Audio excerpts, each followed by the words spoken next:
Motorists come in all shapes and sizes. Some are excited by sheer performance and the thrill of the open road. Some go for the sporty open-top cabriolet look, while others enjoy more leisurely motoring. There is, of course, a large section of the car-buying public who don't drive for pleasure, but do so as part and parcel of their job. All these people have one thing in common, though. They all want to be proud of the car they drive.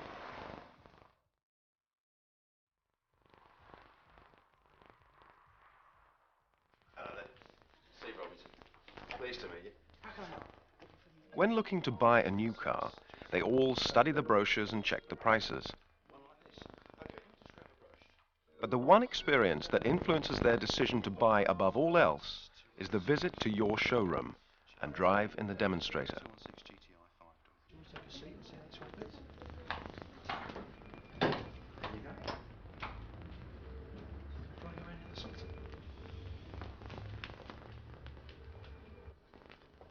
Here's where they'll get the opportunity to sit in the car and experience it at first hand. Right, okay. The Rover 200. Right, you both They'll make sure it's comfortable. Yes. Right, okay. Just so you can see the dials. Can you see the dials clearly through the steering wheel? You can. Check it suits their purpose. Make sure it's available with all the features they desire. And of course, they'll choose the color. And it's here where they'll form their opinion of the car based on its general feel and presentation.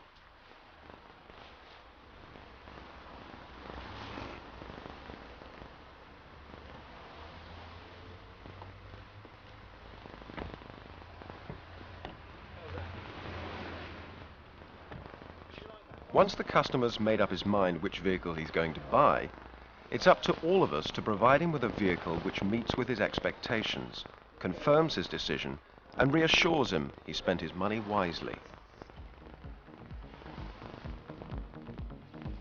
This program shows how we can achieve that using the customer assurance and vehicle validation, which replaces the pre-delivery inspection. It also highlights the sizable change in philosophy this new assessment represents. Why have we introduced the customer assurance and vehicle validation? Well, during the recent past, significant and consistent improvements in build quality have been achieved by Rover. Consequently, the new vehicle preparation procedure has been updated to reflect these improvements. What was wrong with the old PDI? Well, it had in the main become unnecessary. So to make better use of the time you spend preparing new vehicles, it has been replaced with a more up-to-date procedure. What's the difference between the new assessment and the old PDI?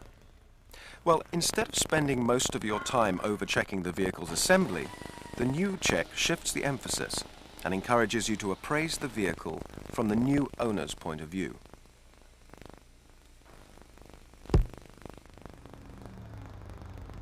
It asks you to drive the vehicle and assess its overall condition, operation, and just as important, its presentation, from the most effective position of all, the driver's seat.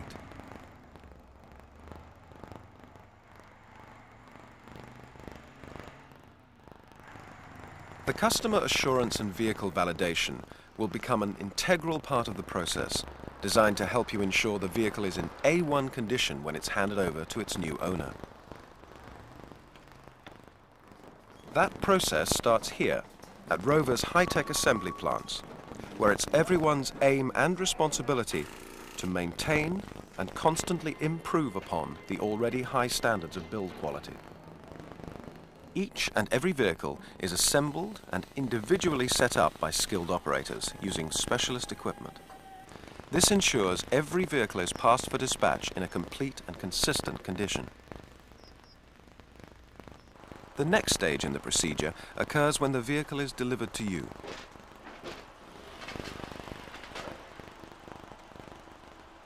Rover has worked very closely with the delivery companies and as a result introduced many precautions to minimize damage occurring to vehicles during transit.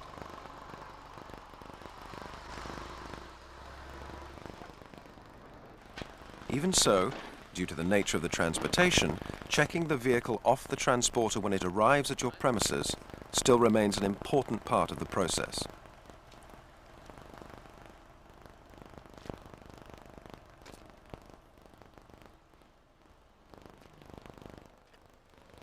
Completion of the customer assurance and vehicle validation is the next stage of the preparation procedure. Of course, this assessment cannot by itself make sure the vehicle is passed to the new owner in a well-prepared condition, but the assessment, combined with your skill and knowledge of what the customer wants and expects, will. It can be divided into a number of different sections. There's a section at the top for your corporate identity and the vehicle details. Adjacent to that, there's a section for the customer's name and address. Below these, you'll find 4 individual boxes, one each for the key, infrared transmitter, radio, and locking wheel nut security code numbers. The validation section occupies the majority of the sheet, and then below that, you'll find the vehicle assessment items noted section, the service action bulletins implemented section, and then in the bottom right-hand corner, you'll find the signature section. We'll now take a more in-depth look at the validation section, which itself can be divided into 3 parts: a preliminary, a vehicle assessment, and a final preparation section. Start with the preliminary section. The operations included in this part of the process are designed to prepare the vehicle for the assessment section. First, you should remove the protective plastic film from the tread plates. And remember, on some vehicles, you'll also need to remove plastic film from the switches.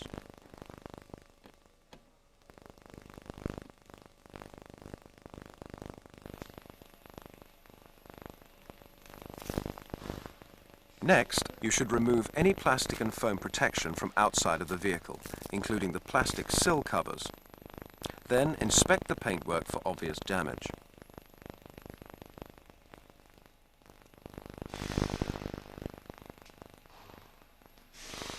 Your next operation in the preliminary section is to remove the brake disc protectors. If it's a Rover 800 you're preparing, you'll find the covers are fitted to the inside of the wheels. It's much easier to remove these with the vehicle on a lift. Incidentally, the external wheel covers presently fitted to some Rover 2 and 400 series are to be deleted in favor of the internal type protectors like those used on the Rover 800 series. And, like the Rover 800 series, they must be removed before the vehicle is driven for any distance or used on the road. It's also easier at this stage to fit the front spoiler extension to Rover 800 models. Another important operation that must be carried out on all vehicles is the battery charge condition check. It's likely that the battery will have to work very hard for the first couple of days as the new owner experiments with the electrically powered windows, central locking and other features, so you must make sure it's up to the task. A battery in a satisfactory state of charge will record an open circuit voltage of at least 12.5 volts. Next, set the clock, then code, and set the radio. And again, if it's a Rover 800, set the windows and the sunroof for one-touch operation. Set the tyre pressures, including the spare. And while you're in the boot, take the opportunity to ensure the toolkit's present and correct.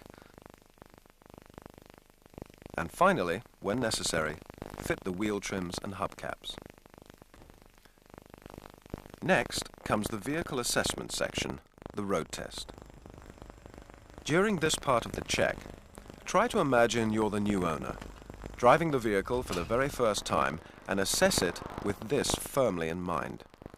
And remember, it's most important to assess the vehicle in a variety of realistic conditions, just as the new owner will do. A trim rattle, for example, may not occur at speed down your local bypass, but may occur when driving the vehicle slowly along a rougher road. So do just that, and make sure there are no hidden problems. During the run, make sure the engine and transmission perform well from cold, as driving the vehicle from cold will be one of the first things the new owner will do. During the test, make sure the steering operates smoothly. Drive it on each lock and ensure it self-centers.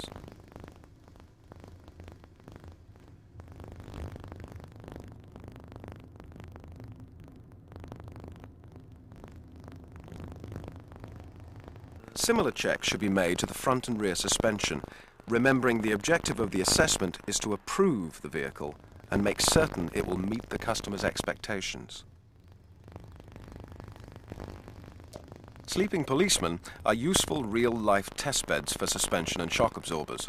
If you can, include at least one in your test route. The brakes should be assessed too. Check the performance of the handbrake,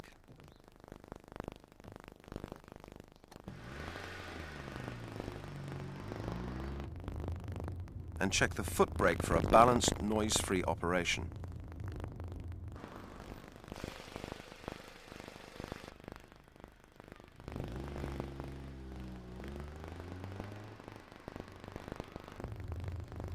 And few things are more annoying and disappointing to the owner of a new car than a switch that doesn't operate, or a bulb that doesn't work.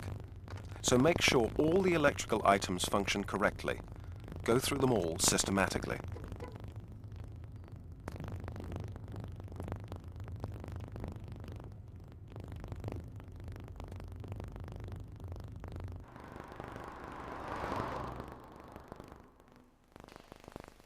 On return from the road test, have a brief look under bonnet.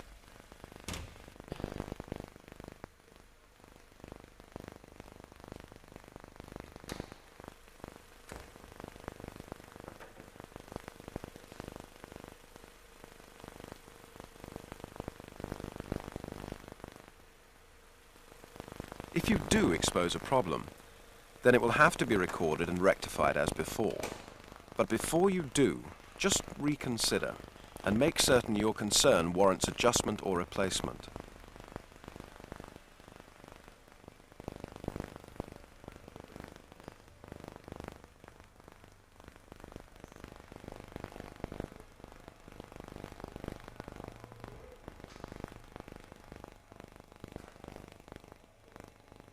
You'll notice the Service Action section has been carried over onto the new Customer Assurance and Vehicle Validation sheet. Completing and recording the details of any relevant service actions remains an important part of your process. So to the final preparation section, which includes a number of important items that will help you make sure the vehicle is presented to the customer in a pristine condition. And remember, this is your last opportunity to ensure the vehicle's in A1 condition before you hand it over, so you must get it right. You'll need to ensure the correct literature pack is placed in the car, together with an endorsed and stamped service record book, and you must record the security code numbers on the customer's documentation, as well as on the Customer Assurance and Vehicle Validation sheet.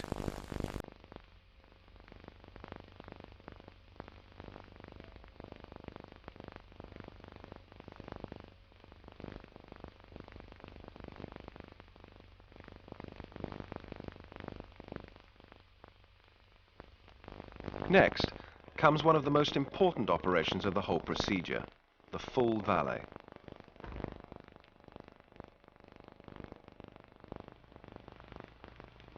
Make sure the steering wheel and the interior of the car is clean and tidy, as well as cleaning the exterior.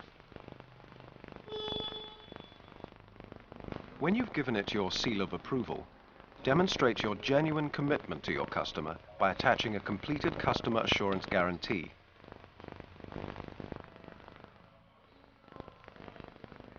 And finally, file the Customer Assurance and Vehicle Validation sheet signed by both your service manager and sales manager with your customer record file for easy future reference.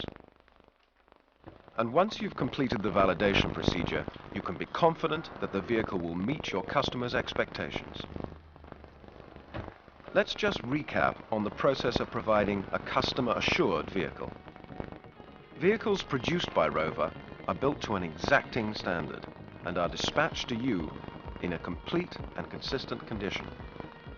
After checking the vehicle has not been damaged during transit, you'll need to carry out a customer assurance and vehicle validation, which replaces the old PDI and makes more effective use of your time. It will help you ensure the new vehicle will meet with the customer's aspirations. It's divided into 3 parts: a preliminary, a vehicle assessment, and a final preparation section. It will help you prepare and approve the vehicle to make certain it matches the standard he first experienced in the showroom, the standard he based his decision to buy on. With the process complete, there are benefits all round for your sales department, your service department, and most important of all, your customers.